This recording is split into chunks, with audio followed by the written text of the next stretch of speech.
Hi, and welcome back to Wounded on Sixes. Today we're going to be going over a Death Guard list that I'm thinking about bringing to the upcoming Atlantic City Open. The list is led by Typhus, and he'll be in a unit of 6 Death Shroud Terminators. This unit is going to start off the board in Deep Strike and come down at an inopportune moment for my opponent. I usually like to rapid ingress my Death Guard Terminators with the hopes that I can catch my opponent off guard or maybe grab their back objective, especially when I'm playing tactical missions, although normally with Death Guard I tend to go fixed, but sometimes I do go tactical, and the Death Shroud Terminators and Typhus really assist in getting things like up behind enemy lines, investigate signals, capture enemy outposts, and engage on all fronts. Next, I have a couple of Plague Marine squads and 2 Rhinos. One of them is going to be a 10-man squad, and it's going to have a foul blight spawn and a biologist putrefier.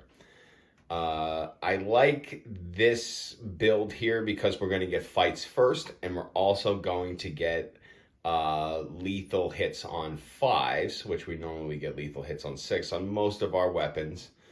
The 10-man squad consists of 2 heavy weapons, 3 bubonic weapons, a plasma gun, plasma on the champion, blight launcher, stuff like that.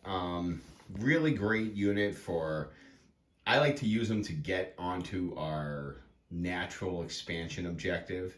Once there, I like to either let the Rhino just hang out and force my opponent to have to pop the Rhino. And then when they pop the Rhino, they have to deal with the 10 Plague Marines plus the 2 characters that are going to fight first and do lethals on 5. So pretty dangerous unit, and very good at, like I said, taking control of our natural expansion and keeping it for a long time. Next, I have 2 units of 5 Plague Marines, and these 2 units are going to be riding in the Rhino. And what's great about this, and kind of what this whole list is about, is these 2 Malignant Plague Casters that are going to be joining either of the Plague Marine squads. And what's really cool about these guys is that they have essentially a Flamer psychic attack that within 12 inches we can basically overload for a hazardous check. And it is D6 plus 3, strength 6, -2, D3 damage. That is crazy. But the craziest part is that we can then shoot that psychic attack out of the Rhino because the Rhino has firing deck 2. So we pack the 2 units of Plague Marines with their Plague Casters into the Rhino, and then we essentially use the Rhino as a Flamer assault vehicle. Another cool part is because they're 2 different units, we can choose to assault an objective, drop a unit of Plague Marines on there to take and hold the objective, and then keep the other one in there. The Plague Marine squads each have a heavy weapon, a bubonic weapon.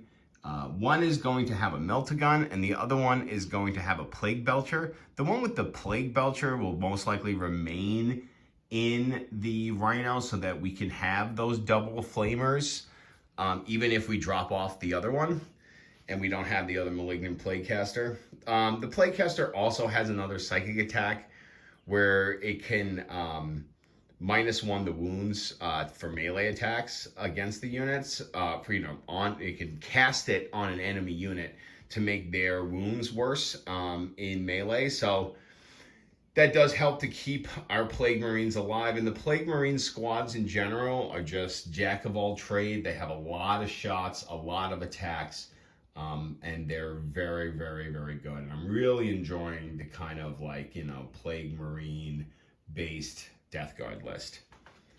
Moving on, we're going to come to our vehicles and heavy weapons.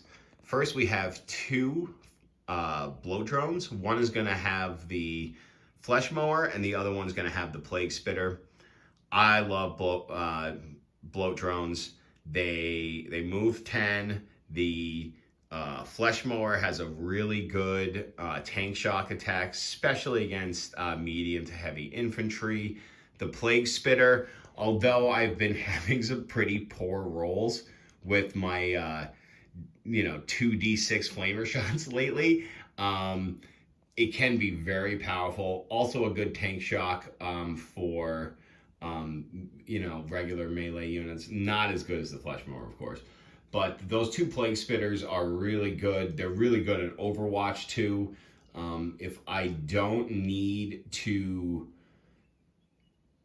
defend or use them as an assault unit, because I have these Plague Marines here that I can use, I can kind of keep it in or around my deployment zone just to kind of screen out, be that Overwatch threat should my opponent have a lot of deep strike shenanigans. They're also very good at clearing out infiltrating units early in the game, especially if we can go turn 1, we can put them right on the line, go 10 inches, flame them, and really clear out some chaff infantry, maybe even take an objective back. They have a lot of wounds, they're pretty tough, love the blow drones.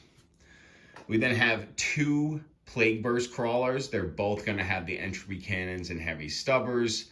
I tend to be more aggressive with my Plague Burst Crawlers if I'm not bringing the Mortarian Ball to make their indirect weapons that much more deadly. So I really like to be aggressive with these guys, get them into an objective if I can.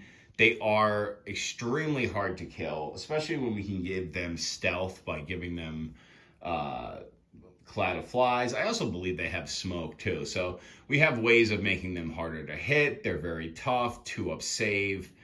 The cannon is very good, especially against hordes of infantry, which I think I'm going to be seeing a lot of orcs, a lot of sisters, a lot of necrons, a lot of guard at ACO. So I think we're kind of headed toward a little bit more of a horde meta, and I think the Plague Burst Crawler gets way better as we move into that. Finally, we have the Chaos Knight Brigands. I don't leave much Death Guard list home without them anymore. Their Meltas really help with the vehicle damage output. They have great OC. They can hold and take an objective on their own. They are a problem for our opponent that they have to deal with. They do have some indirect fire. They have some fire against infantry. They're just an all-around great unit. And I personally think that you either need knights or predators in this meta. Again, it may change. I don't have any predators for Death Guard, so I, have the knights, so I'm running the knights. I like the knights. I think that they are more pricey than the predator builds for sure, but I think that the damage output on these is way better, and I feel like we can hit and deal with bigger and scarier targets, especially if we can get the knight up close to 12 inches. It does suffer from not being able to improve our contagion ranges and stuff like that, but I think that the knights are definitely worth using. So this is the Death Guard list that I'm thinking about bringing. It's not super fancy, but it surprisingly can play the mission really well, especially with these 2 rhinos and a bunch of Plague Marines.